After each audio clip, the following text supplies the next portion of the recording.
Okay, well, we are back with another installment of Meeting the Scholar, talking to one of our new Westar scholars. So I am Alexis Wagoner. I'm the Westar Director of Marketing and Digital Education.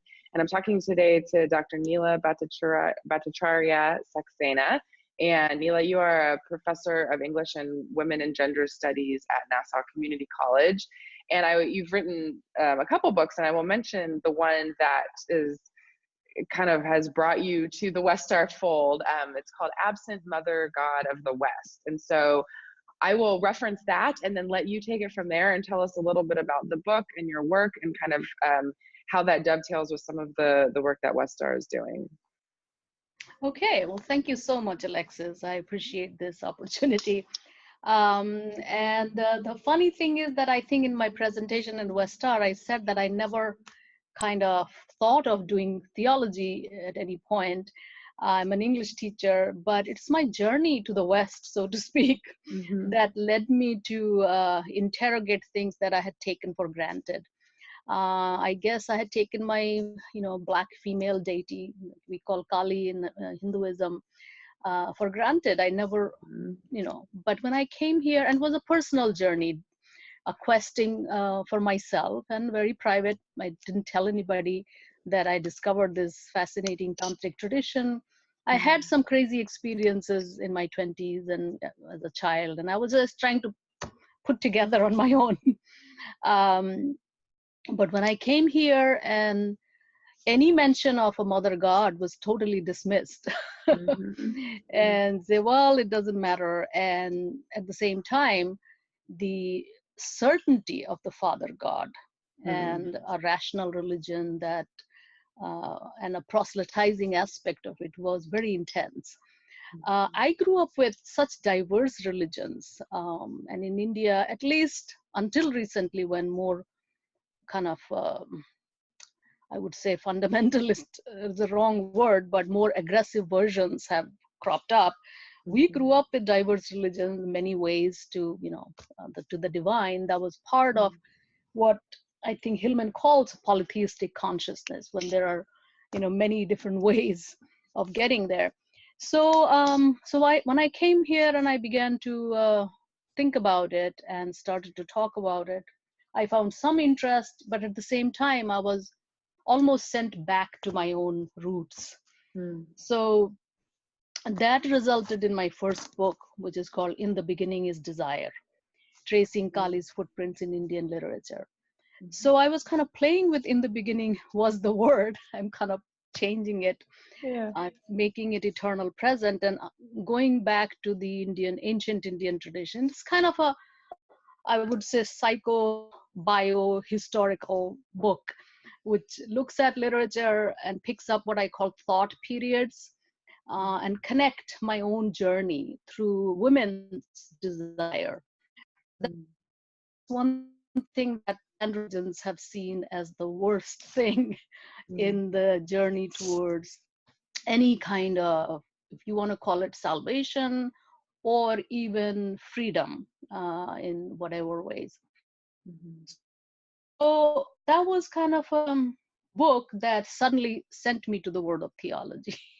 And while I was writing that book, the question kept cropping up that what happened to the mother god in the Western world? Was she ever there?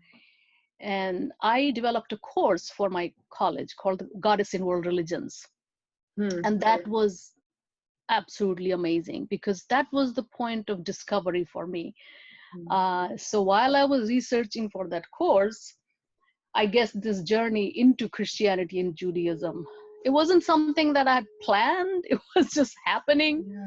I was going to this conference called, this was called IAPL. It doesn't exist anymore, unfortunately, International Association for Philosophy and Literature. So a lot of the meetings happened in Europe. So I would wander around in the cities and go to the cathedrals and see this powerful Virgin Mary. And so that's how, and then I discovered this book called Longing for Darkness by China Galland, where she makes a reverse journey. She goes to India, Nepal, and discovers the Hindu Buddhist deities. So this book, a kind of a reverse journey, a sympathetic journey into her world. And it's been like absolutely thrilling. And I guess at this point, I'm kind of, my goodness, I never dreamed of doing something like this. So it's both a deeply personal and kind of with a scholarly mask that I'm doing while teaching and, being a mom and, family person generally. Yeah.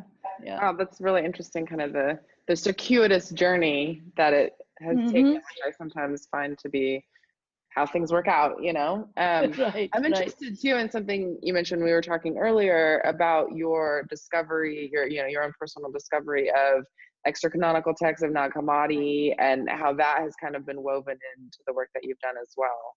Right, right. So as I started to just again finding these texts, first I discovered the dark Madonna, the Black Madonnas in Europe. So that was itself quite startling. And I understood through my journey and reading all the stuff that I was reading that it is not just, see, it would make sense in the racialized way, if you may, if these figures are appearing in Africa or Latin America, where okay, fine, so there is this kind of other. So why is there a Black Madonna in the heart of Europe, say Switzerland, where I first saw? My book begins with my trip to the Benedictine monastery there, and more I read about it, I realized that this is a very different dimension. This is the darkness here is mysterious. It's connected with the mystical dimension of Christianity.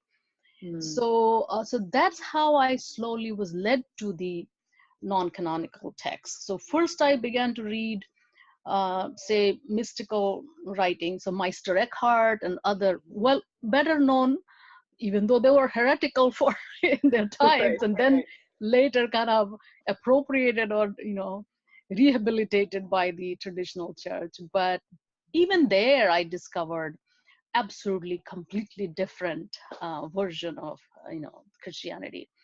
And then of course I came across work by Elaine Pagels and all these, and in my course I teach the Gospel of Mary. So when I began to read it more carefully in the process of teaching, I started to see some incredible similarities between a lot of aspects that are integral to, say, practices, Indian practices, or realizations that are very much better known in Buddhist texts. So, and even a colleague of mine who was taking the course, actually, a couple of my colleagues took the whole course and teach it. They started to see this sounds Buddhist, but what does Buddhist mean? It's like inner realization of a very different dimension of reality. So then I began to look for more texts. And then when I came across Thunder Perfect, I was absolutely startled by them because they were so similar to the voice of the Great Mother that, again, I was taking for granted. And I first thought, well, it was part of the Indian explorations of reality and establishment of what I call the mother principle. And the Western world actually suppressed it.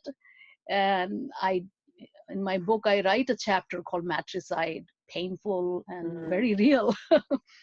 But these texts were absolutely brilliant, and they speak of polarities. So then that's how I actually started to examine them. And my presentation at AAR last year that led me to Westar, it's just beginning of the project. So now going beyond the book, I'm looking at these texts. And I think connecting with Westar's work, both Catherine Keller and Caputo, they are doing this deconstruction, the self-deconstruction, or deconstructing what I call the monotheologies of androcentric supremacy in my presentation. And I see there are convergences. So I think that's probably where I am at this point. Yeah. I'm interested too in your perspective, especially as someone who, as you say, didn't set out to be a theologian, but trained in women and gender studies, and someone from a perspective that isn't inherently, you know, Protestant Christian. What your thoughts are on why that suppression happened? Because, you know, to your point, these texts that give a female voice to God, or even the mystics that talk of Mother God, like those things are old and ancient in some situations. And so why is that so absent? I mean, to use your language, right? Like what are your kind of opinions or thoughts on how that came to be suppressed, and we get the father imagery so strong and have completely lost the mother, at least in the West? Right. Well, I don't have any easy answer to that. In my book, I did trace it from the at least textual perspective, and also the struggle between the father principle and mother principle that is there in the Bible. One of the things that in my readings, and other scholars have, you know, pointed that out. I mean, I was just kind of listening to so many feminist theologians who were showing these things. So one of the things that happened is this understanding of something that is outside of the universe, like more abstract understanding. And there is this kind of strange dualism between the spirit and the matter, and the feminine was always connected with matter, materiality. So I think what happened, when more this dualism got ingrained all the way to Cartesian dualism, I think the feminine is still there in the figure of the Virgin Mary throughout the Middle Ages, and the veneration. The material world was not seen as mere stuff as science sees it later, which unfortunately Protestant Christianity in some ways is connected with this Cartesian dualism, where the spirit and matter become like really, really separated. So that's just a philosophical understanding, and I think there is probably more psychological aspect to it that needs to be understood. And that I trace in my work through the presentation of, say, the clerical, more textual, more intellectual understanding rather than experiential aspect of it. So the exoteric is more textual, more intellectual, more theological, so to speak, rather than the experiential, which is the esoteric, the inner world. And that was not only somehow suppressed, but also kind of boxed in. It was like controlled by the clergy. And again, messy, complex history, not necessarily simple.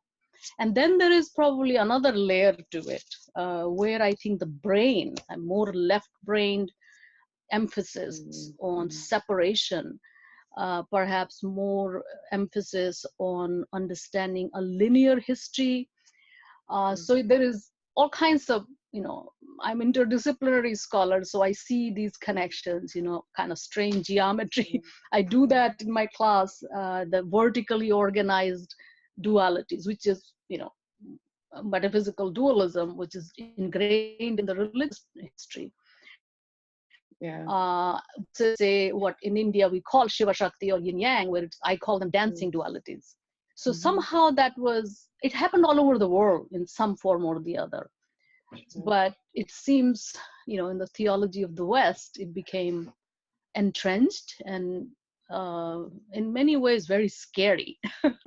Yeah, for sure. Well, this is interesting, fascinating stuff. I could ask a million more questions, as always, with our scholars, but I will cut it off there to not run too long. So, Saxena, thank you so much for your time and your expertise, and we look forward to hearing more from you. Thank you so much, Alexis. It's like really wonderful to be talking to other scholars who are really seeking and, you know, looking for different perspectives. So I appreciate it very much. Thank you. Of course, great.